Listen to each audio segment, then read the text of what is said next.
আসসালামু আলাইকুম। কেমন আছেন সবাই? আল্লাহর রহমতে ভালো আছেন? আলহামদুলিল্লাহ আমরাও ভালো আছি।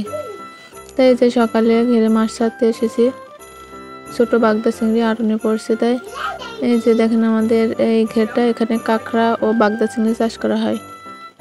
এই যে দেখেন, তারপর সকালে খাওয়া দাওয়া সব কিছু শেষ করে, রান্না বান্না শেষ করে যে দুপুরের রান্নাটা শেয়ার করলাম।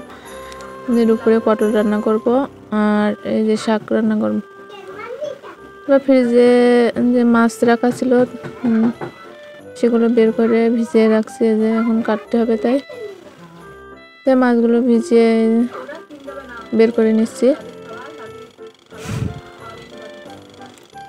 যে দেখেন, এগুলো নদীর মাছ। এই 2-3 দিন রাখা ছিল ফ্রিজে, কাটা হয় না, আজকে বের করেছি কাটার জন্য। তারপরেও এখন অনেক দেরি হয়ে গেছে, 12টা 12:30 বেজে গেছে। পারবো কিনা জানি না, দেখে কোনো ছাড়াইনি ঠিক মতো মাছগুলো। এখান থেকে যেগুলো বড় মতো আছে সেগুলো দিয়ে পটল রান্না করা হবে, আর চিংড়ি মাছ আছে, শাক রান্না করা হবে।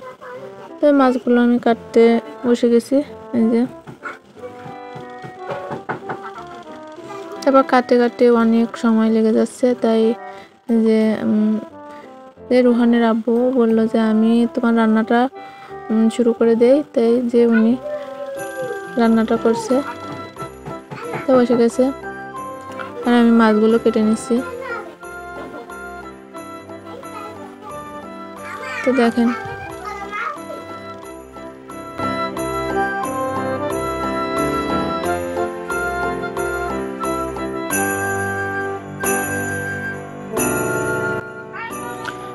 তো দেখেন, উনি বইন্টির মুখ লাগাচ্ছে আর আমি মাছগুলো কেটে নিচ্ছি। এই যে ভাগে ভাগে 2-3 রকম মাছ আছে, এর ভিতরে বাঁশ পাতা মাছ বলে, অন্য কি কি মাছ আছে আমি সব চিনি না, নামও জানি না সেগুলো মাছ।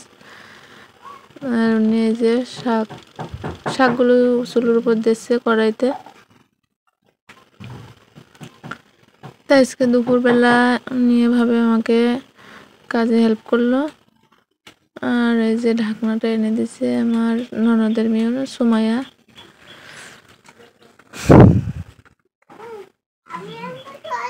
তারপরে যে ঝালগুলো পটলে দেব, তার জন্য ঝালগুলো কেটে রাখছে। এই যে ধুয়ে তারপরে কাটবে, এখন ঝালগুলো কেটে রাখবে। আর আমি মাছগুলো কাটা শেষ হওয়ার মতো হয়েছে, কেটে তারপরে ধুয়ে এনে তারপরে পটলগুলো রান্না করব। এই যে কেটে কুটে ধুয়ে টুয়ে এনেছি। এই যে চিংড়ি মাছ, আর এই মাছগুলো দিয়ে পটল রান্না করব, আর এগুলো ফ্রিজে রেখে দেব। তারপর ওনারা যে একটা তরমুজ আনছিল সেটা এবার বসে কেটে খাচ্ছে, সবাই মিলে, ছেলে মেয়ে সবাইকে নিয়ে বসেছে।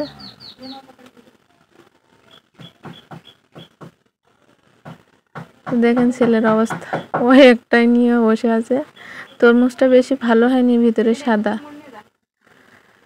অন্যদিন কেটে আনে তরমুজ বাজার থেকে, ভালো কিনা ভালো, আর আজকে কেটে আনেনি। তা দেখেন ভিতরে সাদা হয়েছে। ওটা কাটতে দেবে না, ও একাই ওটা নিয়ে বসে খাবে। দেখেন খাচ্ছে, আর এই যে ওগুলো কেটে কেটে সবাইকে ভাগ করে দিচ্ছে।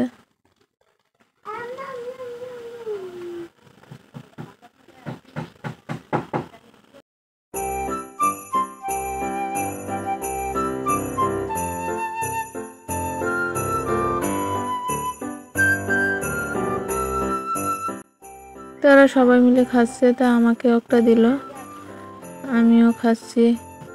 মানে সবাই মিলে খাচ্ছি, বাড়ির সবাই মিলে। তরমুজটা দিয়ে দুপুরে একটা হালকা পাতলা নাস্তা করে নিলাম তরমুজ দিয়ে। দেখেন ছেলে দেবেই না, ওরা দেবেই না, ওর আব্বু তো নিচ্ছে কাড়াকাড়ি করে, কিন্তু কাউকে দেবে না।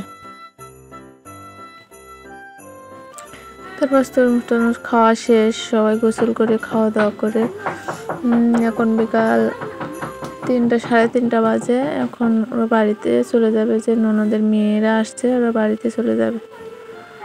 আমি তেলের বোতল দিচ্ছি যে ওর মাথায় একটু তেল দিয়ে দে। এই যে ওকে তেল মাখিয়ে গুছিয়ে নিচ্ছে। ওর মামাও আসছে, ওখানে কানের ভিতরে নাকি পিঁপড়ে গেছে, তাই কানের ভিতরে তেল দিচ্ছে। এই যে ওকে তেল মাখিয়ে ওর আপু সুমায় ওকে তেল মাখিয়ে দিচ্ছে, তেল মাখিয়ে ওকে চুলা শুয়ে গুছিয়ে দিচ্ছে। তারপর দেখেন যে দুই বোনে কি করছে, চলে যাবে তো, তাই বলছে যে আপনি তুমি আমাদের বাড়িতে যেও, আমরা চলে যাচ্ছি।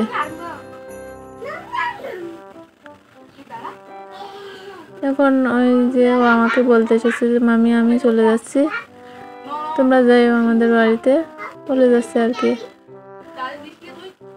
এখন ওর মামাকে বলছে, তো ওর মামা ওকে যে 500 টাকা দিল ওর পরীক্ষার জন্য বলতে এসেছে, তাই আর ওকে দিল 10 টাকা। ওরা মন খারাপ হবে এই জন্য ওকে 10 টাকা দিল আর ওকে দিয়েছে 500 টাকা। তারপর ওরা চলে যাচ্ছে। যে দেখেন বারবার বলছে যে মামি তোমরা যেও, যেয়ে ঘুরে এসো, ফিরে ফিরে বলছে। তারপর ওর মামা মোটরসাইকেলে করে নিয়ে খানিক দূর ওই যে নদীর পার পর্যন্ত এগিয়ে দিয়ে আসবে, চলে গেল।